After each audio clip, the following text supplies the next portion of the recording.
नमस्कार, हमार छत्तीसगढ़ आप देख रहे हैं और आपके साथ मैं हूं अंशिका पाठक और मैं हूं आपके साथ अवंतिका श्रीवास्तव। छत्तीसगढ़ की सबसे बड़ी खबर से शुरुआत। बिलासपुर से जानकारी। उबलती खीर में एक तीसरी क्लास का बच्चा गिर गया। 9 साल के छात्र की बुरी तरह से झुलसने के चलते अब स्थिति काफी खराब है। मिड डे मील के लिए यहाँ पर खीर बन रही थी और उसके बाद ये जानकारी कि बच्चा उसमें गिर पड़ा।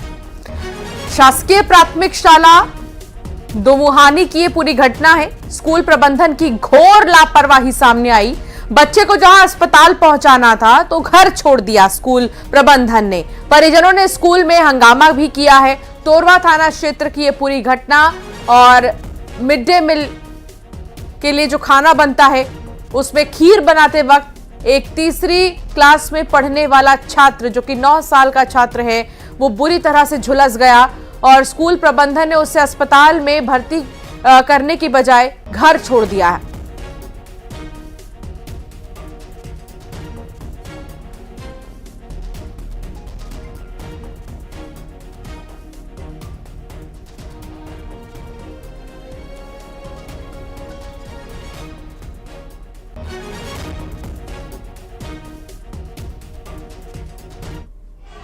ये काका के पीछे तरफ ले ढकेली नहीं तो गिरे हैं कहीं। फिर तो हले गुरुजी मन उठाई से कहीं और पानी तो उल्टे हैं वहाँ। कब के घटना है? ये शनिवार के। और वो हॉस्पिटल नहीं ले गई? नहीं ले गए, कुछ नहीं। ये सर और मैडम, वही प्रिंसिपल मैडम और सर काका थे घर में छोड़ के आ गए और हम नहीं रहे कोनो घर। तो स्कूल में हंगामा परिजनों ने किया है क्योंकि वो काफी गुस्से में थे, आक्रोश में थे। देखिए, यहाँ पर खीर बन रहा था। खीर जब बन रहा था तो ये बच्चा यहां तक कैसे पहुंचा, ये सबसे बड़ा सवाल है। और इसमें बुरी तरह से झुलस गया है। मिड डे मील के लिए खीर बन रही थी और अस्पताल भेजने की बजाय स्कूल प्रबंधन ने इसे घर भेज दिया। तुरंत उपचार कराने की बजाय घर में ही छोड़ दिया, जिसके बाद परिजनों में गुस्सा है, आक्रोश है और वो कार्रवाई की मांग कर रही हैं। ये वही बच्चा है 9 साल का जो तीसरी क्लास में पढ़ता है। उमेश मौर्य बिलासपुर से संवाददाता साथ जुड़ गए हैं। उमेश, 9 साल का बच्चा तीसरी क्लास में पढ़ता है, खीर में झुलसने की वजह से बुरी तरह से ये घायल बताया जा रहा है। सबसे बड़ा सवाल कि ये वहां तक पहुंचा कैसे?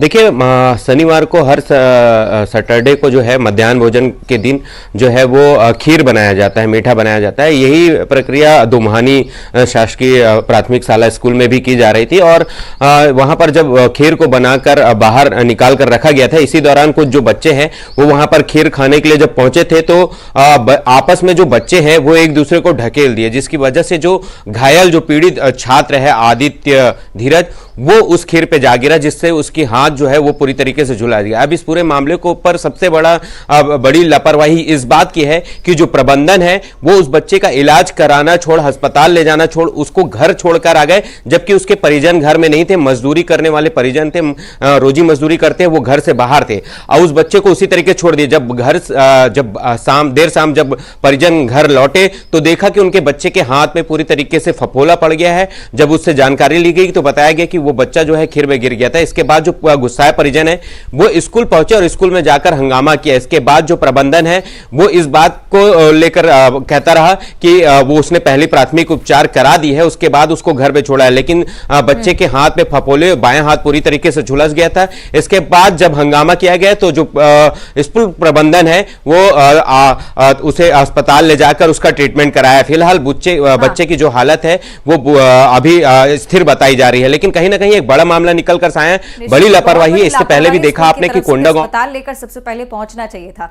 शुक्रिया फिलहाल आपका उमेश, जानकारी साझा करने के लिए। खबरों में आगे बढ़ेंगे, बात सुकमा की करेंगे। बड़ी खबर आ रही है, नक्सलियों के हमले में सब इंस्पेक्टर सुधाकर रेड्डी शहीद हो गए हैं। फायरिंग में कांस्टेबल को गोली लगी थी। बेदरे कैंप में सर्चिंग पर निकले थे 165वीं बटालियन के जवान। सांगल की तरफ सर्चिंग पर जवान निकले। सुबह 7 बजे का ये पूरा घटनाक्रम। नक्सलियों ने अचानक से हमला कर दिया था।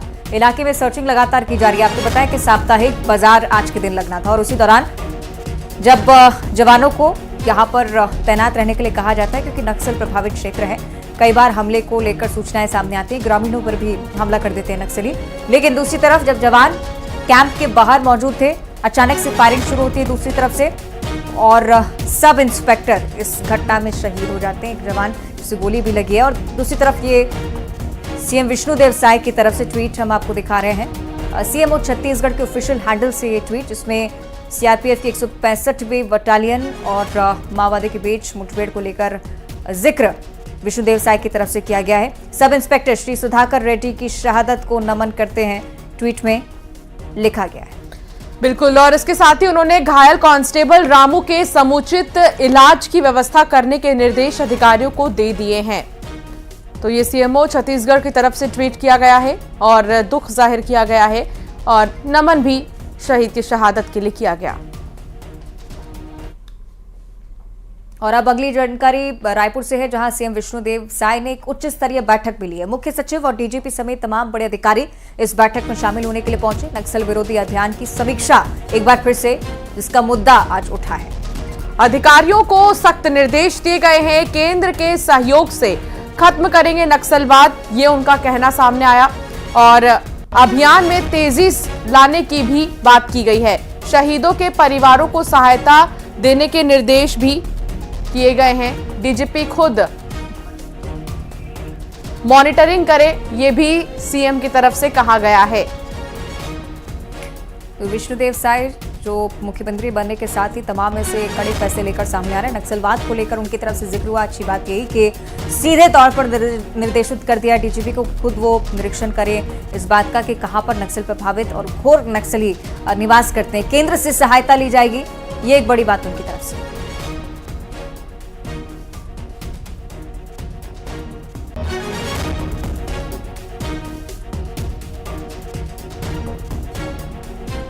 आपको बताएं कि सीधे तौर पर निर्देशित किया है सीएम विष्णुदेव साय ने कि नक्सली जैसी समस्याओं को लेकर भी बहुत अच्छे से सतर्कता बरतने की जरूरत है। युगल हमारे सहयोगी लाइव जुड़ रहे हैं रायपुर से। युगल, ये आशा करें कि डबल इंजन की सरकार नक्सली के खिलाफ और जोर से काम करने वाली है।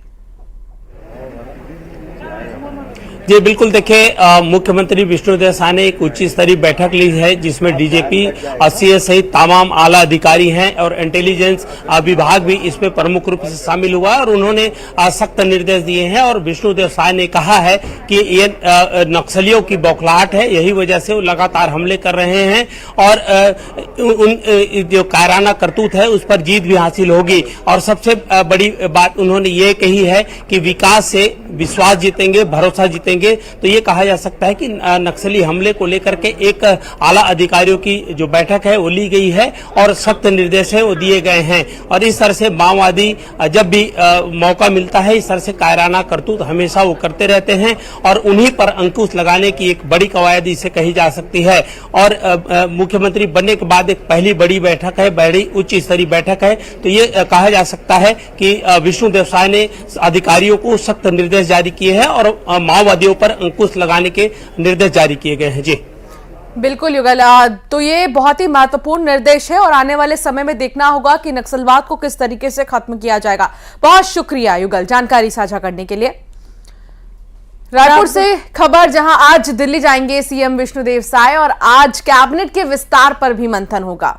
तो आपको बताएं कि दिल्ली में नामों को लेकर मुहर लगने वाली है और इसलिए ये जो क्रम है वो बहुत महत्वपूर्ण माना जा रहा है।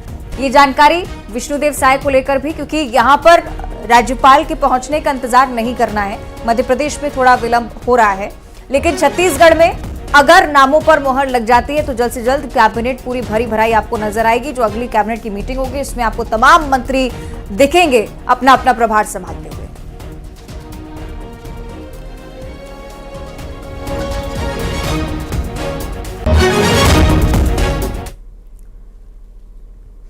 और इधर बीजेपी के वरिष्ठ नेता रामविचार नेताम को प्रोटेम स्पीकर बना दिया गया है। राज्यपाल ने नेताम को अध्यक्ष पद की शपथ भी दिलाई है। इस दौरान सीएम विष्णुदेव साय, नेता प्रतिपक्ष चरणदास महंत मौजूद रहे। विधानसभा का सत्र 19 से 21 दिसंबर के बीच होगा। इस दौरान नेताम नवनिर्वाचित विधायकों को शपथ दिलाएंगे। विधानसभा के अफसर शीतकालीन सत्र की तैयारियों में जुटे हुए हैं।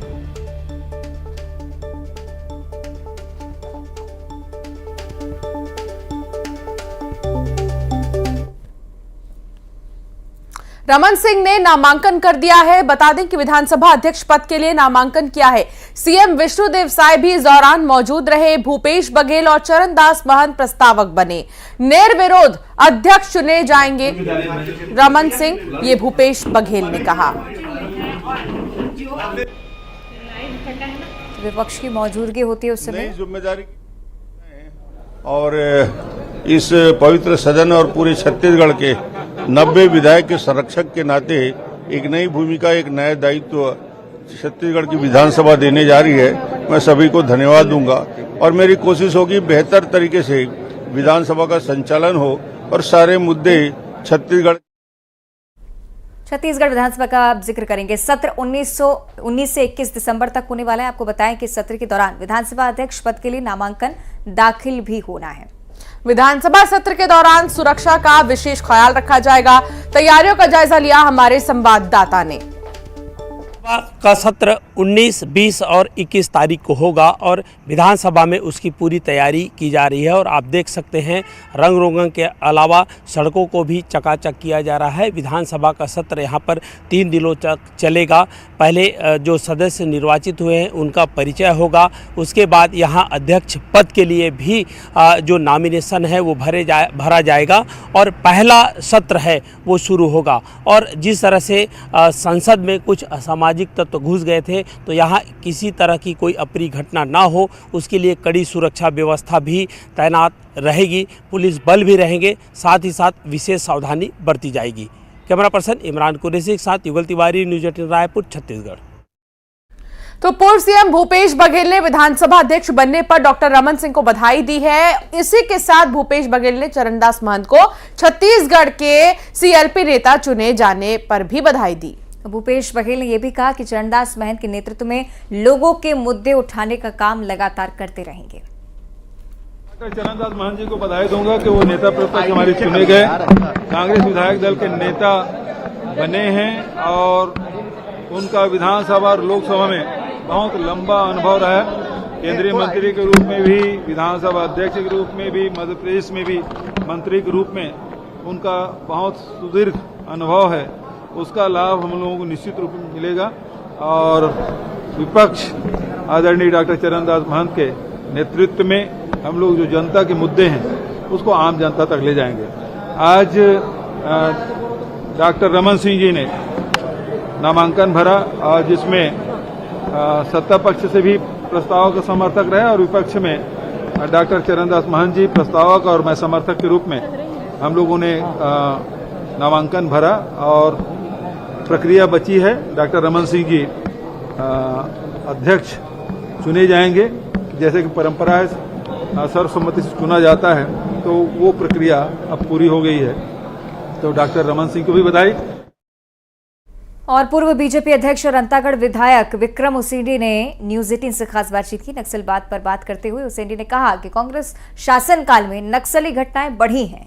केंद्र की योजनाओं का सही क्रियान्वयन नहीं हुआ जिससे नक्सली हावी रहे। उन्होंने कहा बीजेपी सरकार में इस पर लगाम लगेगी। उसेंडी ने कहा कि धर्मांतरण का मुद्दा बस्तर में काम कर गया। मंत्रिमंडल के गठन को लेकर उसेंडी ने कहा कि संगठन जो भी जिम्मेदारी देगा उसे पूरा करूंगा।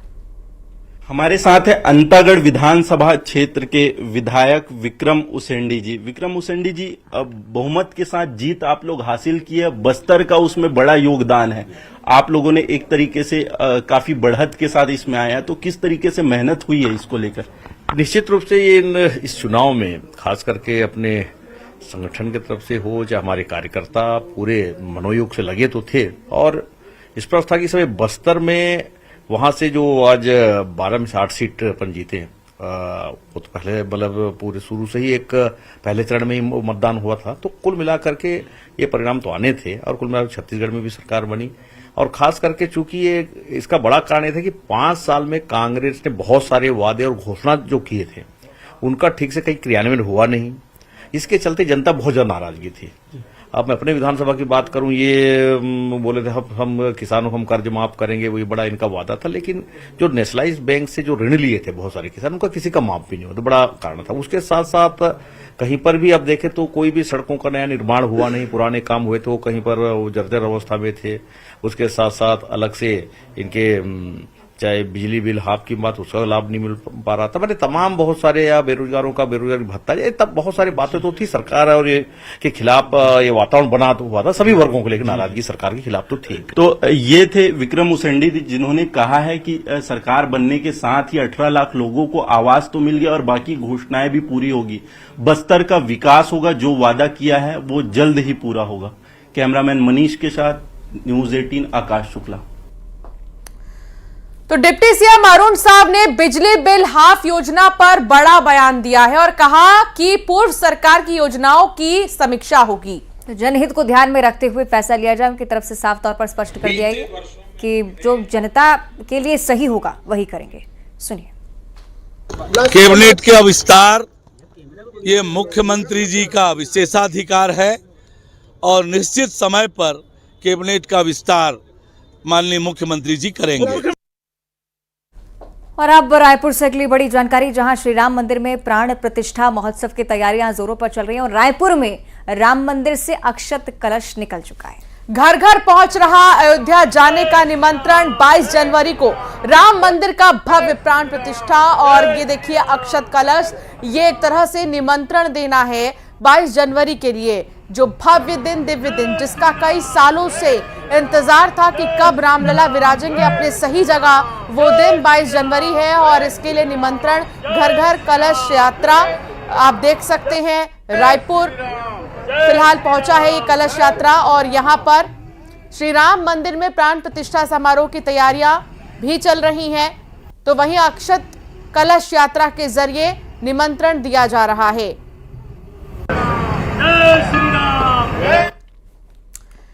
महादेव ऐप से जुड़ी खबर आ रही है। महादेव ऐप का आरोपी गिरफ्तार किया गया है। नोएडा से आरोपी हिमांशु को गिरफ्तार किया गया। आपको बताएं कि गैंगस्टर एक्ट में फरार था हिमांशु। 400 करोड़ की ठगी में शामिल था व्यक्ति।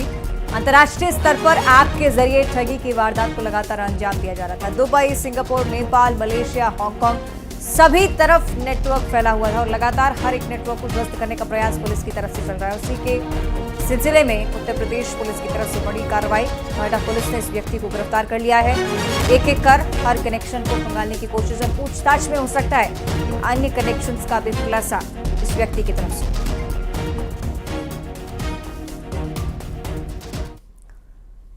और छत्तीसगढ़ में एक और बड़ी समस्या, हाथियों का उत्पात लगातार चल रहा है। 2 तस्वीरें अब आपको दिखा देते हैं। पहली तस्वीर बलरामपुर की। 13 हाथियों के दल ने रामानुजगंज वन परिक्षेत्र में डेरा डाल रखा है। हाथियों ने हरिहरपुर शतावा गांव में फसलों को नुकसान पहुंचाया। ग्रामीण इसके चलते दहशत में। पेंड्रा में 2 हाथियों के दल ने डेरा डाला। ये हाथी रात होते ही जंगलों से गांव की ओर पहुंच जाते हैं। घुसरिया और पंडरी क्षेत्र में घूम रहे हाथी फसलों को नुकसान पहुंचा रहे हैं। तो आप देखिए किस तरीके से पेंड्रा और बलरामपुर, इन दोनों ही जगहों पर हाथियों के दल ने उत्पात मचाया है। घरों को नुकसान पहुंचाने के साथ साथ फसलों को भी नुकसान पहुंचाया है।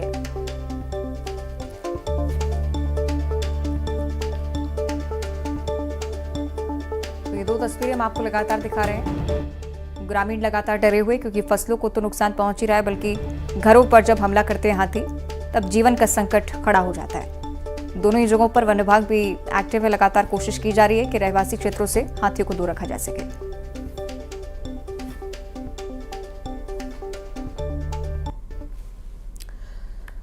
खबर जांजगीर चांपा से, जहां न्यूज 18 की खबर का बड़ा असर हुआ है। दरअसल एक वीडियो वायरल हुआ था धान खरीदी प्रभारी का, जिसके बाद एक्शन लिया गया।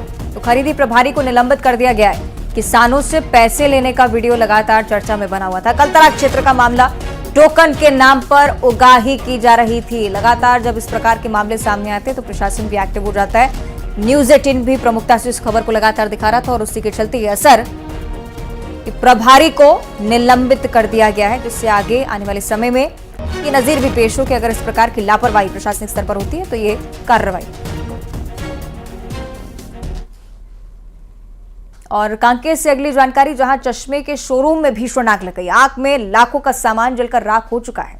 फायर ब्रिगेड ने आग पर काबू पाया है। शॉर्ट सर्किट की वजह से दरअसल शोरूम में आग लगी थी, जानकारी यही मिल रही है और सुबह से हम आपको बता भी रहे हैं, तस्वीर भी दिखा रहे हैं कि आग कैसे लगी। शॉर्ट सर्किट की वजह से आग की लपटें काफी दूर दूर तक दिखाई। बिल्कुल दिशा निर्देश दिए हैं अभी लगातार नक्सल वारदात हुए हैं और अभी सरकार बदली है तो उनमें बौखलाहट भी है और इस तरह का कायराना हरकत नक्सली कर रहे हैं। आज हमने आकस्मिक बैठक लिया है सीएस और डीजी का और अधिकारियों का और सख्त निर्देश दिया है कि सरकार बदली है तो नक्सलियों के साथ लड़ाई में भी मतलब शक्ति दिखना चाहिए।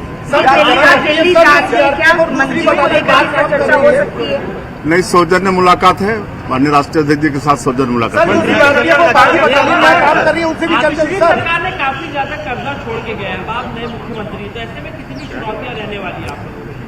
चुनौती तो बहुत बड़ी है, लेकिन पूरा विश्वास है कि डबल इंजन की सरकार है तो सब ठीक कर को आप सुन रहे थे। दिल्ली रवाना होने से पहले उनकी तरफ से बातचीत की गई। और अब छत्तीसगढ़ टॉप 20।